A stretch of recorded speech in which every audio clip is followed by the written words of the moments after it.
Takže jsme uvnitř kostela svatého Josefa z Asisi. Ještě se teda ochlazuji, než půjdu na tu věž, ale vy se tak můžete podívat aspoň na ten vnitřek.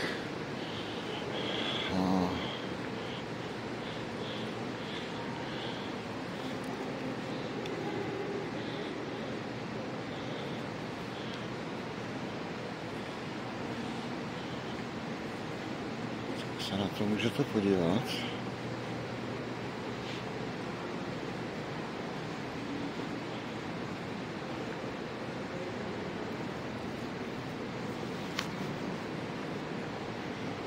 Symbol pontifikátu.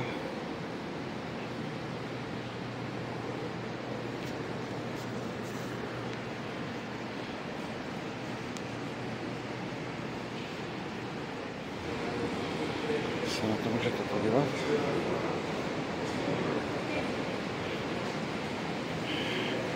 Hola, buenas. Para Mirador.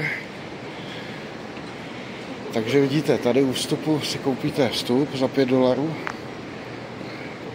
Takže mají udělaný vyčuraně, když už se vyplazíte do půlky a tak vás zastaví.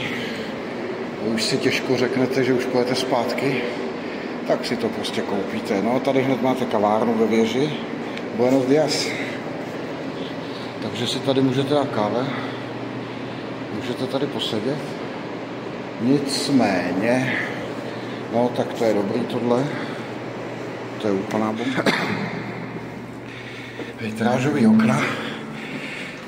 Spoustu těch vitrážových oken v těch kostelích tady jsou vyrobený ve Francii. Takže přátelé, jsem si teda říkal, jak jsem nahoře, ale velký hovno. Ono to jde ještě nahoru, takže já už když jsem tady, tak tam vylezu prostě. Nicméně tady vidíte už střechy kostela. Vidíte moderní Panamu, záliv panamský. Tady vidíte sloup. Tady vidíte záda nějakého světce.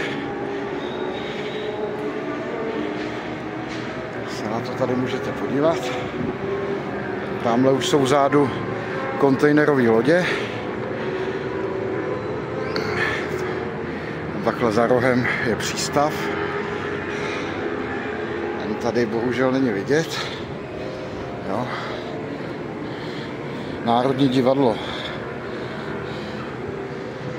Fuj, ty vole, a jako dalo mi to teda, jako ještě, a to ještě nejsem nahoře. Táhnu sebou objektivy, táhnu sebou kameru. No, každý kilo se počítá.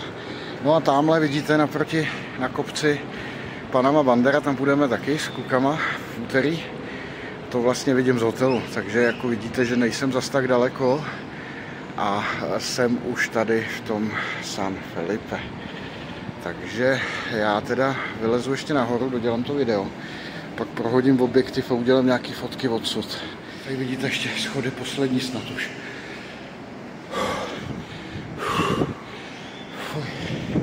No, ale vidíte v zálivu lodě, možná, že nevidíte. Je tam vidět přístav. V podstatě tady takhle je vstup do Panamského kanálu. Do průplavu. A to já vám ukážu z vrchu. Tak, poslední schody jsou železný.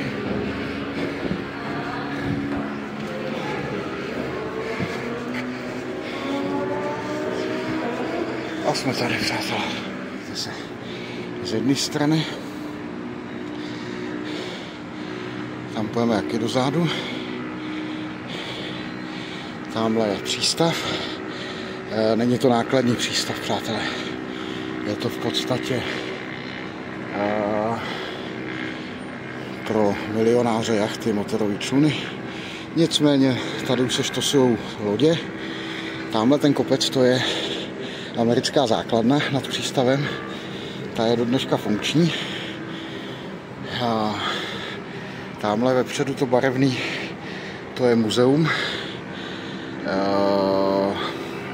Je v podstatě od pravěku přes stavbu kanálu až do současnosti o Panamě.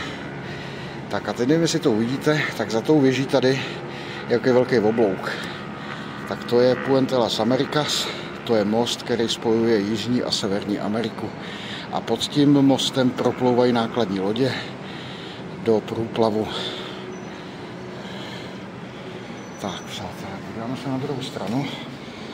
Tady v podstatě jo.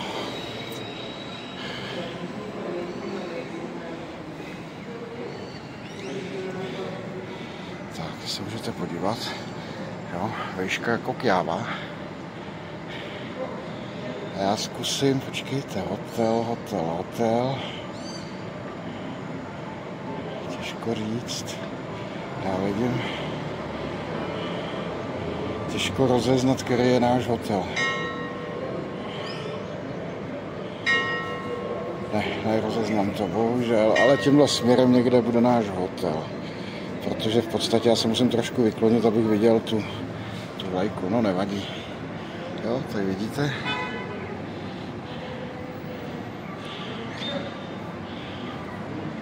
Tamhle vepředu má kamarádka Dominika obchod.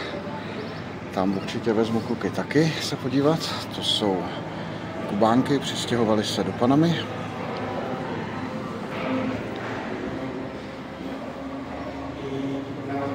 Tak.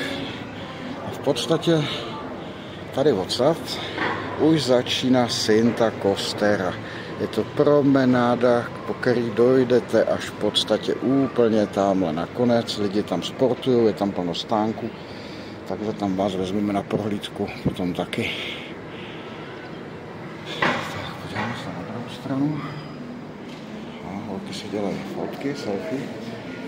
Buenas. Tak se na to můžete podívat. Tak, přátelé, já nacvakám nějaký fotky a jdu dolů a vy si to užijte.